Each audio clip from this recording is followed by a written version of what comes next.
नमस्कार मित्रांनो, तर स्वागत आहे तुमचं आपलं ज्ञानेश टेक या चॅनलच्या आणखी एका व्हिडिओमध्ये। तर मित्रांनो, आपण आजचा हा व्हिडिओ जो असणार आहे OnePlus Nord 2 हा जो स्मार्टफोन आहे हा लॉन्च झालेला आहे नुकताच, तर त्याविषयी बनवलेला आहे। त्याचा एक ओपिनियन व्हिडिओ मी तुम्हाला देणार आहे, त्याविषयी सर्व काही स्पेसिफिकेशन माहिती या तुम्हाला या व्हिडिओमध्ये मी सांगणार आहे।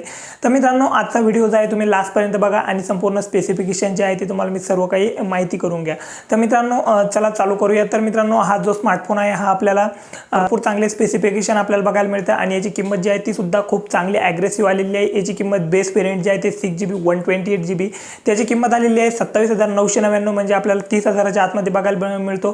तर मित्रांनो, खरंच खूप चांगला मोबाईल आहे, आपल्याला असा बघायला मिळतो। तर मित्रांनो, आपल्याला हा मोबाईल जर आपण हातात घेतला तर इन हँड फील सुद्धा आपल्याला याचा चांगला बघायला मिळतो। याची जी वजन साईज जी आहे ती आपल्याला 180 ग्रॅमच्या आसपास बघायला मिळते। आणि मित्रांनो, यामध्ये आणखी गोष्ट म्हणजे की आपल्याला दोन्ही बाजूला जे आहे ते ग्लास बॅक बघायला मिळतं, समोरच्या आणि मागच्या बाजूला यामध्ये ग्लास बॅक सुद्धा आपल्याला बघायला मिळतं। त्यानंतर मित्रांनो, पोर्ट अँड बटन, तर पोर्ट अँड बटन जे आहे ते आपल्याला खालच्या बाजूला याला स्पीकर ग्रिल बघायला मिळतं। त्यासोबतच आपल्याला त्याच्याद्वारे USB Type-C जे असतं ते सुद्धा खालच्याच बाजूला आपल्याला यामध्ये बघायला मिळतं आणि स्पीकर ग्रिल जे आहे ते सुद्धा आणि मायक्रोफोन खालच्या बाजूला बघायला मिळतं आपल्याला। आणि त्यासोबत लेफ्ट हँड साईडला व्हॉल्यूम रॉकर जे असतं आवाजाचे बटन ते सुद्धा बघायला मिळतात। आणि त्यानंतर आपल्याला राईट हँड साईडला पॉवर ऑन ऑफ बटन बघायला मिळतं। आणि OnePlusचं जे फेमस असतं ते अलाइट स्लाइडर, म्हणजे तिथे तुम्ही वेगवेगळ्या गोष्टी त्या बटनावर सेट करू शकता, ते तुम्हाला सुद्धा या मोबाईलमध्ये सुद्धा मिळतं।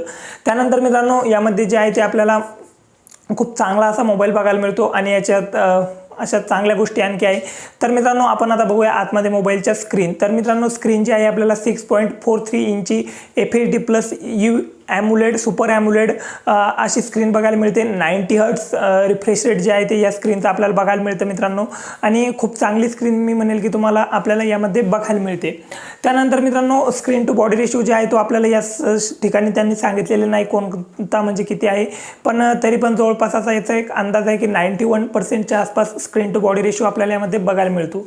तर मित्रांनो, त्यानंतर स्पेसिफिकेशन, तर स्पेसिफिकेशन पाहिजे म्हणाल तर मित्रांनो, खरंच खूप चांगला मोबाईल आहे। आपल्याला यामध्ये डायमेन्सिटी 1200 हा जो प्रोसेसर आहे लेटेस्ट डायमेन्सिटीचा हा बघायला मिळतो आणि हा 6 नॅनोमीटरवर आपल्याला बघायला मिळतो। त्यामुळे बॅटरी एफिशियंट आहे, म्हणजे तुमची बॅटरी जी आहे ती खूप जास्त काळपर्यंत टिकेल। तर मित्रांनो, यामध्ये डायमेन्सिटी 1200 हा खरंच खूप चांगला प्रोसेसर आहे। आणि त्यासोबतच यामध्ये 3 व्हेरियंट आपल्याला बघायला मिळतात, 6GB 128GB 8GB 128GB आणि 12GB 256GB अशी यामध्ये 3 व्हेरियंट आपल्याला बघायला मिळते मित्रांनो। LPDDR4X रॅम टाईप आहे आणि UFS 3.1 यामध्ये बघायला मिळतं, जेणेकरून ॲप क्लोज अँड ओपन जे असतं ते खूप फास्ट होईल। यामध्ये रीड राईट स्पीड सुद्धा आपल्याला चांगल्या प्रकारची यामध्ये बघायला मिळेल। त्यासोबतच मित्रांनो, यामध्ये बिग जम्प म्हणजे की याचा Antutu स्कोर प्रोसेसरमध्येच तर आपल्याला हा कंपेअर करावा लागेल OnePlus Nord जो गेल्या वर्षी आला होता त्यासोबत। तर मित्रांनो, त्यामध्ये 765G हे प्रोसेसर बघायला मिळतं, 5Gच होतं, पण त्याचा Antutu स्कोर जो आहे तो आपल्याला 4 लाख ते 4.5 लाखाच्या दरम्यान बघायला मिळत होता, पण याचा जो आहे तो खूप जंप घेतलेला आहे, कारण याचा जो Antutu स्कोर आहे तो जवळपास 6,80,000च्या दरम्यान आलेला आहे, जेणेकरून म्हणजे एक फ्लॅगशिप लेवलचा प्रोसेसर यामध्ये आहे आणि फोन सुद्धा आपल्याला फ्लॅगशिप सारखाच यामध्ये बघायला मिळतो। आणि त्यासोबत बॅटरी जी आहे ती सुद्धा यांनी खूप मोठा जंप घेतलेला आहे, कारण आपल्याला 4500 mAh 4500 mAh ची बॅटरी बघायला मिळते आणि 65 वॅट फास्ट चार्जर आहे, जे तुमची फोनची बॅटरी जी आहे ह्या फोनची ती 0 to 100% बॅटरी जी आहे ती फक्त 30 मिनिटांमध्ये चार्ज होईल, जेणेकरून आपली बॅटरी जी आहे ती लवकरात लवकर चार्ज होईल। त्यासाठी चार्जर सुद्धा कंपनीने यामध्ये खूप चांगलं दिलेलं आहे।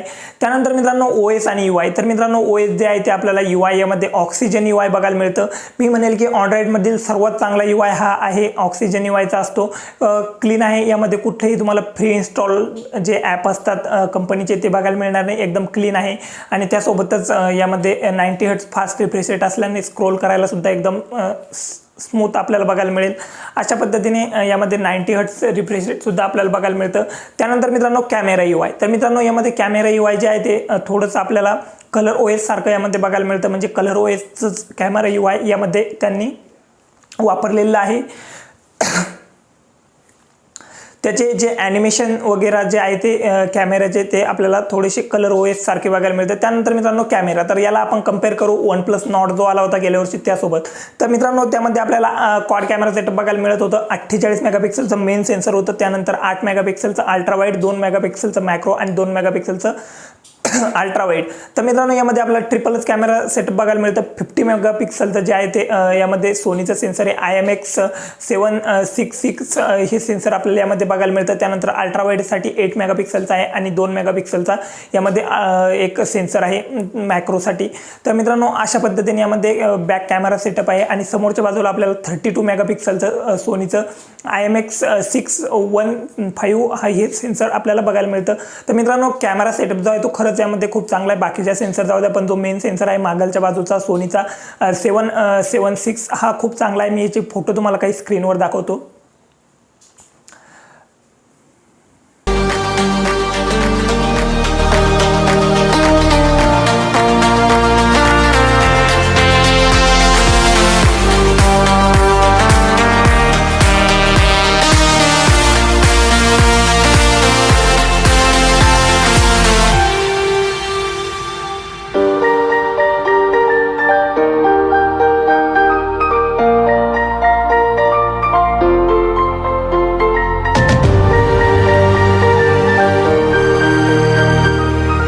आणि त्यानंतर मित्रांनो सेन्सर, तर यामध्ये आपल्याला सर्व काही प्रकारचे सेन्सर यामध्ये बघायला मिळतात। इन फिंगरप्रिंट सेन्सर सुद्धा आहे आणि त्यासोबतच आपल्याला फेस अनलॉक सुद्धा यामध्ये बघायला मिळतो। आणि कनेक्टिव्हिटी, तर कनेक्टिव्हिटी यामध्ये सर्व काही कनेक्टिव्हिटी बघायला मिळते मित्रांनो। आपल्याला ड्युएल 5G वोल्टी आहे आणि डायमेन्सिटीचा प्रोसेसर असल्यामुळे यामध्ये आपल्याला 5G साठी 11 बँडचा सपोर्ट बघायला मिळतो आणि ड्युएल 5G आहेच आणि ड्युएल 4G वोल्टी तर यामध्ये आहेच। वायफाय कॉलिंगचा सपोर्ट आहे, वायफाय 6 सुद्धा यामध्ये आहे, ब्लूटूथ 5.1 आहे आणि NFC सुद्धा यामध्ये बघायला मिळतं। तर मित्रांनो बाकीच्या ज्या गोष्टी आहे यामध्ये सर्व काही गोष्टी यामध्ये आपल्याला चांगल्या बघायला मिळतात। तर मित्रांनो आजच्या व्हिडिओमध्ये इतकंच। हा व्हिडिओ आवडला तर आपल्याला लाईक करा आणि जर कोणी घेणार असेल तर त्याकडे हा व्हिडिओ शेअर करा।